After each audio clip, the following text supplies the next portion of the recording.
You'll hear a head teacher and a teacher discussing a school camping trip. First, you have some time to look at questions 1 to 5.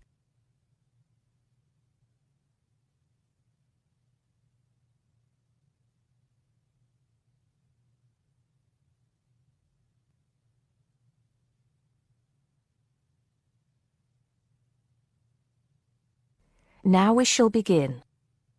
You should answer the questions as you listen because you will not hear the recording a second time. Listen carefully and answer questions 1 to 5. Good morning, Mr. Thompson. Can I speak to you for a moment? Of course, Jamie. Come in. Have a seat. I've just finished looking through the reports for this term. It looks like the pupils are doing very well. Yes, I think they are. It's all going fine. So, Jamie, what's on your mind? Well, I've been thinking about next month's camping trip, the one for Year 10. Yes, we've got it scheduled for the 23rd to the 26th, if I'm not mistaken. Actually, I think it's the 24th to the 27th. Let's just check. Oh, right. Yes, you're right.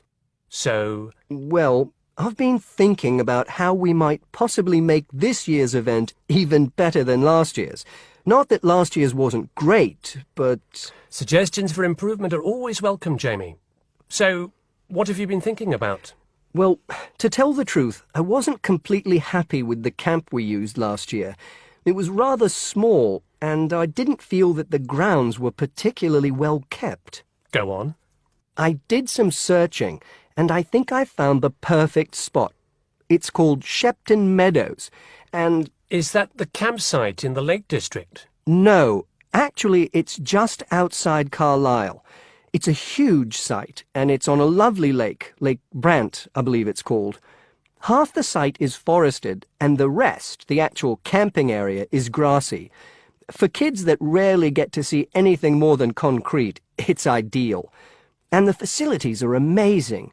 There's a basketball court, a large pool, and a football pitch.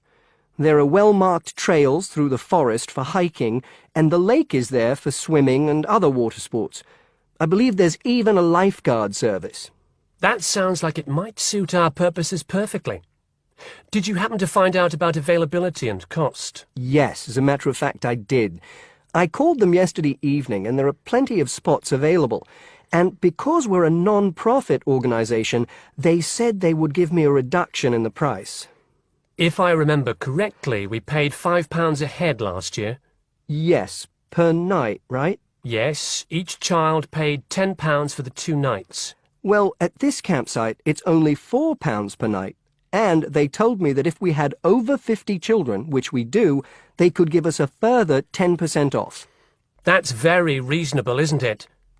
Well, from what you've told me, I think we should probably go ahead and book. Excellent. I'm sure the children will love it. I'm sure they will. Before you hear the rest of the conversation, you have some time to look at questions 6 to 10.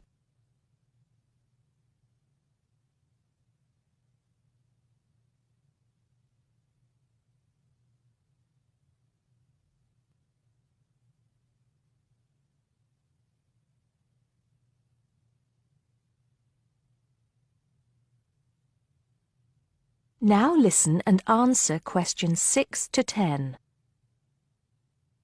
Now, Jamie, have you given any thought to an itinerary by any chance? As a matter of fact, I have. Wait 1 second. Yes, here it is. I've made a few notes. Okay, so, now, these are just ideas, of course. Yes, go on. Let's hear what you've got. Right. We time it so that we arrive at the camp around 7 on Friday evening. It'll still be light then, and we'll have plenty of time to set up camp and get ourselves settled in. At 8, we could have a barbecue, you know, hamburgers and hot dogs, something that's nice and easy to prepare. And that children love. Yes. Then, lights out would be at 9:30, so the children will get a good night's sleep and be up bright and early at 7 on Saturday morning. Breakfast would be at 7:30, an hour's hiking from 8 till 9, and then a couple of hours at the lake. That would take us up to 11. I think that an hour of free time would then be in order. Let them have a chance to explore a bit on their own, you know? Yes, great idea. And then? Let's see, a picnic lunch at 12, and then sports in the afternoon till 4. Another swim until 5, and then supper. After clean-up, around 6:30, we could have a talk-back session, where the children get a chance to discuss their day and anything else they might have on their minds. Then a campfire and sing-along at 8, back to the tents at 9:30, and, well, that takes care of Saturday. Excellent, excellent. That would certainly keep them busy. What about Sunday? Sunday, right. As on Saturday, same wake-up and breakfast times, and then I thought we could go on a bit of a day trip. There are some caves about an hour's walk from the camp, which I thought the children might find interesting. We could leave at 8, which would mean we'd get to the caves at 9. They could explore for a couple of hours, and we'd head back at 11. 12 o'clock would see us back at the meadows. An hour's swim, and then lunch at 1. Then we could have organised games in the afternoon until supper at 5. It would take us an hour to clean up our sites and pack up. We'd be on the buses at 6 and all set to head back into the city. Well now, you've certainly put a lot of thought into this, Jamie, and it's paid off. I think it sounds wonderful. I can't think of a thing that needs to be changed. Let's go for it. Brilliant! I'll get the itinerary printed up and put it up on the notice board this afternoon.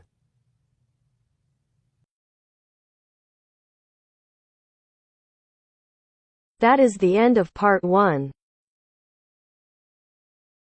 You now have half a minute to check your answers.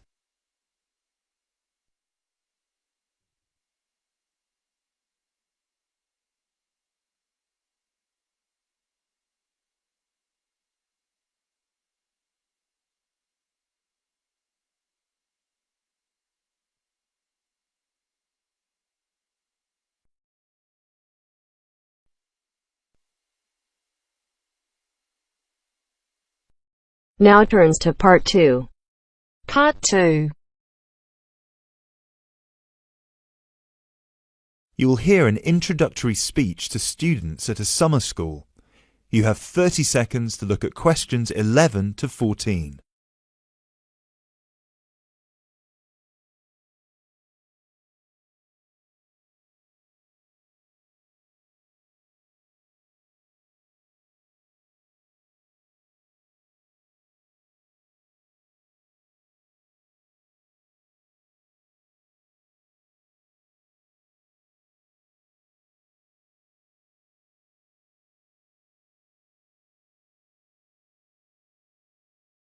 Good morning, everyone, and welcome to Climb Summer School. Now, I know most of you have travelled a long way to get here, and you're probably looking forward to settling into your rooms. So I promise I won't keep you long, but we've got to get through this very brief induction just to make your stay here as pleasurable as possible. Now, as you can see, while we're located very close to the centre of London, we're actually quite cut off from the main road. And we've got plenty of space for our facilities and students. This was part of our founder's vision, Jasmine Climb, who thought that the best environment for teenage students would be a place that combines the comforts of a big cosmopolitan city with the beauty and serenity of a quiet, remote site. Now, back in 1983, when our school was founded, this all here was an abandoned warehouse, and the classes were held in the main building that you can see over there. There were no trees, no conifers surrounding the property. There wasn't even a main gate. It took years and a great deal of effort to get our school to where it is today. And I'm sure that if you take a look at page 34 in your brochures, where you can find a picture of what the school used to look like back then, you'll agree that the changes we've made are more than impressive. But it's not just the facilities that make Climb Summer School special, obviously, and I'm certain you already know this. Over the following 10 weeks, you'll receive an assortment of classes on a variety of topics, ranging from language, literature and poetry to creative writing, communication and project management. All of these modules have been designed to improve your chances of getting a place in the universities of your choice, while also giving you the opportunity to learn, excel, and of course, also socialise with people from all over the world. I can tell you, just among the 30 of you, we've got about 21 different nationalities. So what happens now? First of all, I'll be handing out a map of the premises for you to have a look at, and explaining where everything is. Once we're done here, you'll all be taken to your rooms where you can unpack and relax for a couple of hours. And later on, we'll be having our first activity of the day, a mix and match lunch in the main hall, where you'll have the chance to meet your new classmates. Later on in the afternoon, we'll be handing out your first project assignments and splitting you into teams. And tonight we'll be having our very first film night, starting with an early 20th century special.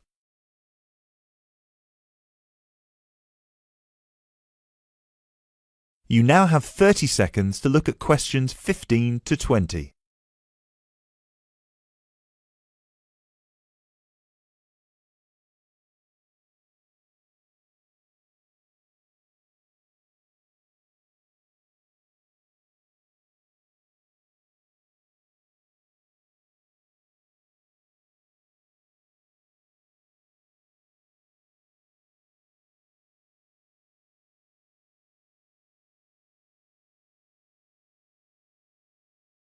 So, let's get on with the map.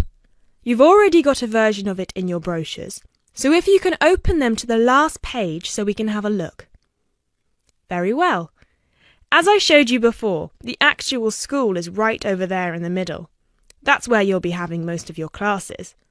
Adjacent to it, you'll find the main hall, which is where we'll be hosting most events, such as today's lunch. On the left from the main building, you'll find a smaller building, which is where the accommodation and welfare offices are located. This is labelled as the garden office at the front, and it's easy to spot because it has a green door. Each of you is assigned to a different residence hall. We've got 3 residence halls in total, 1 on the left and 2 on the right. The one right next to the garden office is Ursula Hall, named after our founder's sister, while the other 2 are Peter Hall and William Hall. Now, as you can see, there are 3 more buildings to the left of the semicircle here, and 1 more building on the right-hand side, next to William Hall. So that one, which is shaped a bit like a dome, is the pavilion. This is where all your letters will be delivered, and in the basement floor you'll also find a laundrette. Please make sure you've got plenty of £1 coins, as you'll need one for the washing machine and another for the dryer. And that row of buildings on the left, the one closest to us here at the gate, is the canteen, where you'll be able to buy snacks as well as breakfast, lunch and dinner, on days when we don't have an event with food provided. The next one is the gym, which is open from 7 a.m. to 8 p.m. from Monday to Friday, and until 10 p.m. at the weekend.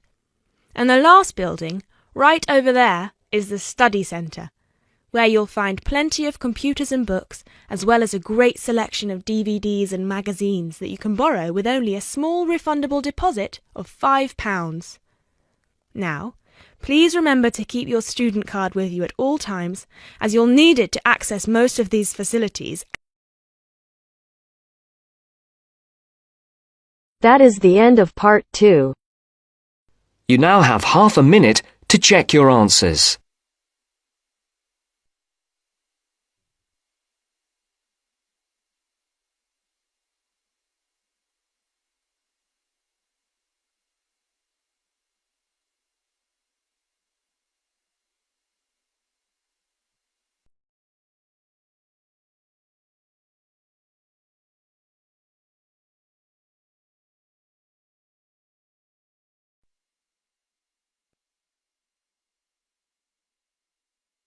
Now turns to part 3. Part 3. You will hear a conversation between a tutor and 2 students, Amanda and Jake. First, you have some time to look at questions 21 to 25.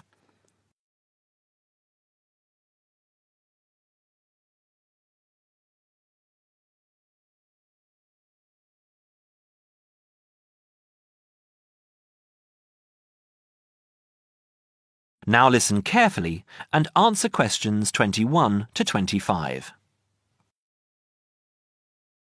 So, Jake and Amanda, how did the project go? Very well, I think, Dr. Hinton. I certainly learned a lot and enjoyed myself at the same time. Me too. So, remind me, what was your project about? Basically, what makes successful people? Let's call them top achievers successful. Yes, how are they different from us? What do they do that other less successful people don't do? Interesting. And did you come to any conclusions? Quite a few, actually. Good. Share some with me then. Well, I'd always thought that a top achiever would be the sort of person who would bring work home every night and slave over it. But it appears not. Those types tend to peak early and then go into decline. They become addicted to work itself, with much less concern for results. We found that high achievers were certainly ready to work hard, but within strict limits. They knew how to relax, could leave their work at the office, prized close friends and family life, and spent a healthy amount of time with their children and friends. There's a lesson for us all there. Anyway, go on. It's also very important to choose a career which you enjoy, not just one that pays well or which assures you of a pension many years down the line. Surely that's important though, Amanda. Yes, I agree, but being happy in your work is far more important than anything else. Top achievers spend over 2/3 of their working hours on doing work they truly prefer and only 1/3 on disliked chores. They want internal satisfaction, not just external rewards such as pay rises and promotions. Before you hear the rest of the conversation, you have some time to look at questions 26 to 30.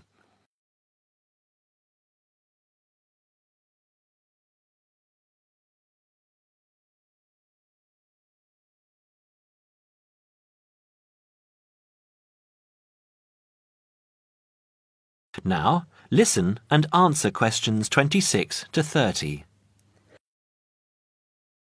Actually, in the end, they often have both, because they enjoy what they are doing, so their work is better and their rewards higher.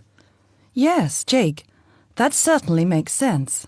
Now, can I ask you something? Do high achievers, as you call them, take many risks? Yes and no. I interviewed one business executive who told me he was able to take risks because he carefully considered how he could salvage a situation if it all went wrong. He imagined the worst that could happen, and if he could live with that, he went ahead. If not, he didn't take the chance. Other people prefer to stay in what I heard described as the comfort zone setting for security, even if it means settling for mediocrity and boredom too. Would you call top achievers perfectionists? Contrary to what I expected, no, I wouldn't. We came to the conclusion that a lot of ambitious and hard-working people are so obsessed with perfection that they actually turn out very little work. I happen to know a university teacher, a friend of my mother's, who has spent over 10 years preparing a study about a playwright. She is so worried that she has missed something, she still hasn't sent the manuscript to a publisher. Meanwhile, the playwright, who was at the height of his fame when the project began, has faded from public view. The woman's study, even if finally published, will interest few people. So, what has this got to do with top achievers? Well, top achievers are almost always free of the compulsion to be perfect. They don't think of their mistakes as failures. Instead, they learn from them, so they can do better next time. Well, would you call them competitive? High performers focus more on bettering their own previous efforts than on beating competitors. In fact, we came to the conclusion that worrying too much about competitors' abilities and possible superiority can be self-defeating. Yes, and we found that top achievers tend to be team players rather than loners. They recognise that groups can solve certain complicated problems better than individuals and are eager to let other people do part of the work. Yes, loners, who are often over-concerned about rivals, can't delegate important work or decision-making. Their performance is limited because they must do everything themselves. Well, it looks as if you two have done a thorough job and learned something into the bargain too. Now, there are just a couple of points I'd like to clarify with you. That is the end of part 3. You now have half a minute to check your answers.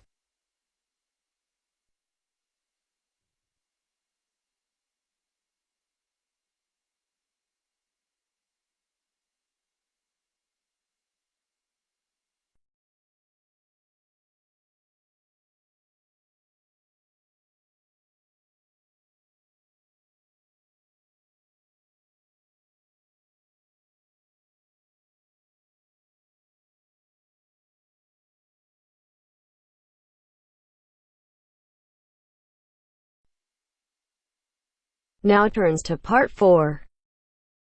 Part 4. You will hear a lecture about English language. You have 30 seconds to look at questions 31 to 37.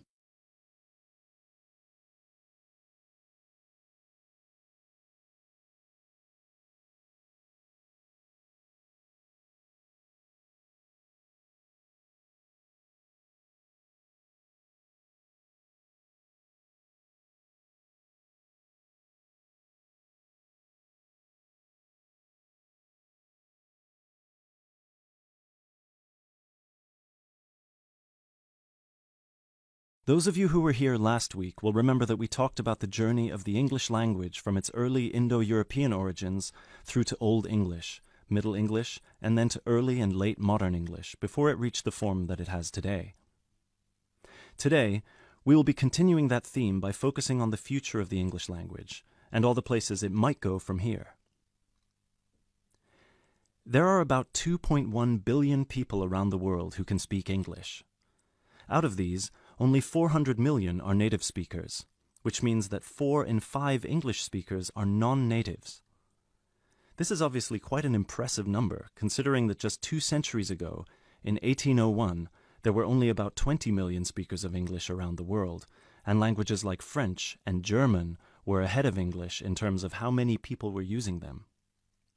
But what does it mean?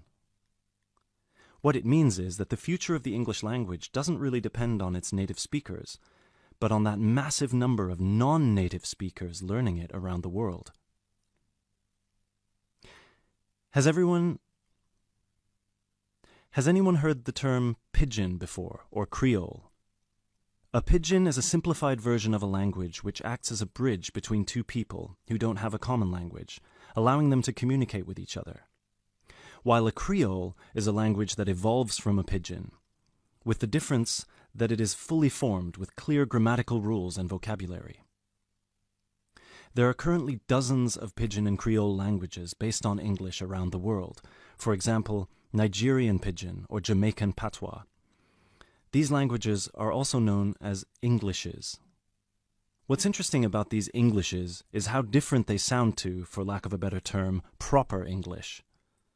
Take the word trousers, for instance. In Sheng, which is a Kenyan Creole language, they're called longi because they're long. But even versions of English that are recognized as official variations or dialects still differ greatly from each other. Americans and Jamaicans would call the back of a car where you store your luggage the trunk. Britons, Australians, Canadians, and other Commonwealth countries would call it the boot. A subway in the UK is a tunnel under a road that allows pedestrians to cross safely. In the US, it's an underground train. You might think of these differences as minute, but when you take into account the dozens of different versions of English out there, a very intriguing parallel arises with another language from the past, Latin. Latin, too, used to be a lingua franca. Nowadays it's all but dead, spoken only by a few clerics and scholars. At some point in history, it splintered into various different languages which became known as Romance languages. For example, Spanish, Italian, or French. There are some that theorize that the same thing might happen to English in the near or distant future, that all these Englishes we have today in different countries will continue to develop, so pidgins will turn into Creole languages, and Creole languages will turn into just languages, and English itself, as we know it today, will disappear, or become less and less important. It's an interesting theory, if nothing else. You now have 30 seconds to look at questions 38 to 40.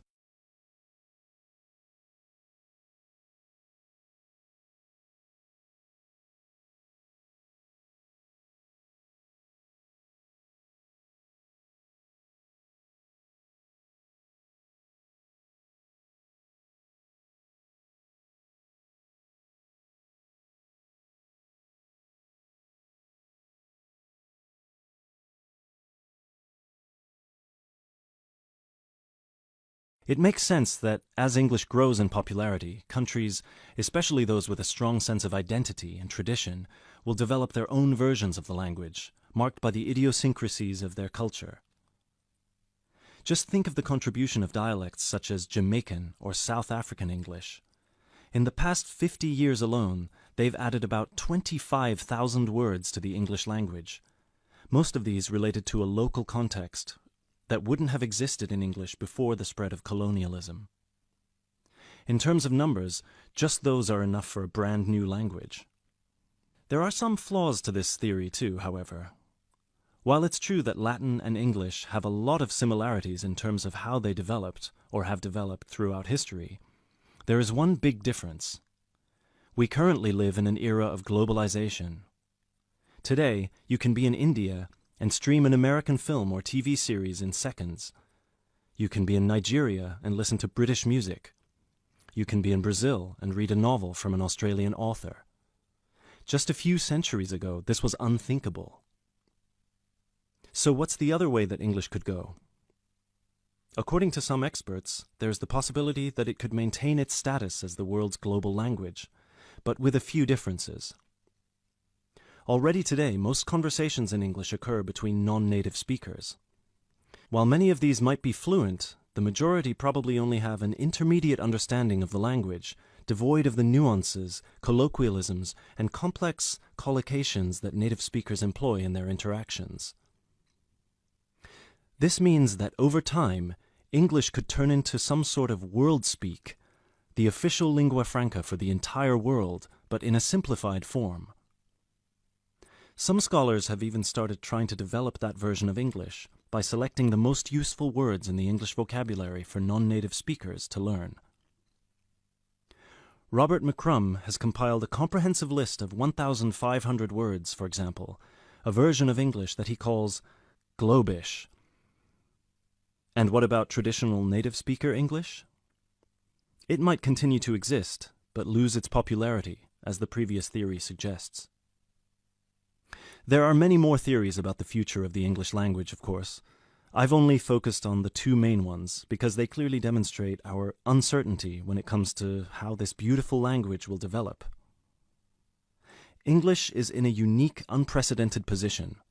No other language has achieved the same levels of popularity in human history, especially in terms of non-native speakers.